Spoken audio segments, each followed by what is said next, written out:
Hello, Sarah Yost here, Minivan Confessions. I want to talk to you about a vulnerability hangover. And this is a term that was coined by, I think by Brene Brown. It's where I certainly started hearing about it. And it's when you put yourself out there in a vulnerable way, whether it's just out in the world or out, like in a social occasion where you're connecting with somebody intimately or in any vulnerable way. And then afterwards you just have an oh shit moment. Okay. So your level of oh shittedness is comparable to your level of vulnerability. So just if you've ever experienced that, that's what's happening. But it also happens in relationships. So sometimes we're vulnerable in ways that we haven't been before, and then afterwards it's like, oh shit, you don't know how,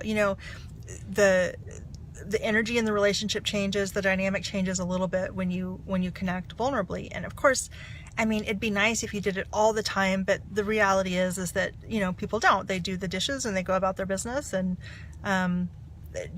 things are just fine. And then we connect on a really vulnerable, open-hearted level from time to time, depending on the relationship and the time and whatever. So, but imagine, or think about a time when you put yourself out there to your partner in a vulnerable way. You talked about something that you really needed, or you set a boundary, which a boundary isn't about fighting or force or anything. It's just about like, this is important to me. This is what works for me. This is what I need, what I'm asking for, what I'm going to do. And you just tell your partner really honestly. And then afterwards there's a hangover. There's a thing that happens where you're both like, I don't know. And you may notice that you get guarded, or you get a little more defensive, or your partner does.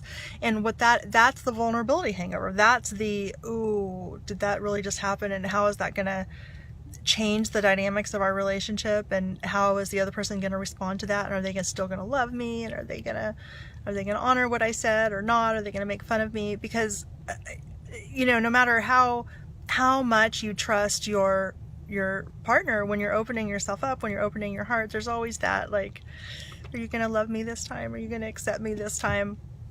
And that's just really natural. So just watch out for that. It's, I don't know that this is a problem that needs to be solved, but it's just something to be aware of, that when you open your heart, when you open it, there's a recoil, and just expect that. It doesn't mean anything. It doesn't mean that you shouldn't have done anything.